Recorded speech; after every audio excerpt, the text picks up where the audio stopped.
ಸ್ನೇಹಿತರೆ, base improvements ಚಾನಲ್ಗೆ ಸ್ವಾಗತ ಸುಸ್ವಾಗತ. ಪ್ರೀತಿಯ ಸ್ನೇಹಿತರೆ, ಸಾರ್ವಜನಿಕ ಹಿತಕ್ಕೋಸ್ಕರವಾಗಿ ಮತ್ತು ಬೆಳೆಯುವ ಪ್ರತಿಭೆಗಳಿಗೆ ಬೌದ್ಧಿಕ ವಿಚಾರ, ಆರೋಗ್ಯ, ಮಾನಸಿಕ ಏಕಾಗ್ರತೆ, ಸಮತೋಲನ, ವೃತ್ತಾಂತ ಚಿಂತನೆ ಮತ್ತು ತಮ್ಮ ಭವಿಷ್ಯವನ್ನು ಹೇಗೆ ನಿರೂಪಿಸಿಕೊಳ್ಳಬೇಕು ಎಂತಕ್ಕಂತಹ ಹಲವಾರು ಉತ್ತಮ ಬೌದ್ಧಿಕ ವಿಚಾರದ ಅಂಶಗಳನ್ನೊಳಗೊಂಡ ಒಂದು ಪುಸ್ತಕವನ್ನು ರಚನೆ ಮಾಡಬೇಕಂತ ವಿಚಾರ ಬಂತು. ಆ ದಿಶೆಯಲ್ಲಿ ನಾನು ಪ್ರಯತ್ನ ಮಾಡಿ ಒಂದು ಪುಸ್ತಕದ ಮುಖಪುಟದ ವಿನ್ಯಾಸವನ್ನು ಸಿದ್ಧಪಡಿಸಿದ್ದೇನೆ. ಜೀವನ ಮಿತ್ರ ಭಾಗ 2. ಆ ಪುಸ್ತಕದ ಶೀರ್ಷಿಕೆ ಬಂದು ಜೀವನ ಮಿತ್ರ ಭಾಗ 2.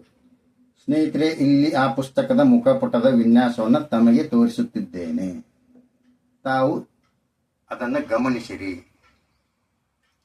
ಈ ಪುಸ್ತಕದ ಮುಖಪುಟ ವಿನ್ಯಾಸದಲ್ಲಿರುವ ವಿಷಯಗಳು ತಮಗೆ ಸರಿ ಎನಿಸಿವೆಯೇ ಮತ್ತು ವಿಷಯ ಮತ್ತು ಶೀರ್ಷಿಕೆ ಕೊಟ್ಟಿರತಕ್ಕಂತಹ ಒಂದು ಟಾಪಿಕ್ ಸೊಗಸಾಗಿದೆಯೇ ಎಂಬ ಬಗ್ಗೆ ತಾವು ವಿಡಿಯೋವನ್ನು ಲೈಕ್ ಮಾಡಿ, ಶೇರ್ ಮಾಡಿ, ನಮ್ಮ ಚಾನಲ್ಗೆ ಸಬ್ಸ್ಕ್ರೈಬ್ ಆಗಿ ಎಂದು ವಿನಂತಿಸುತ್ತೇನೆ.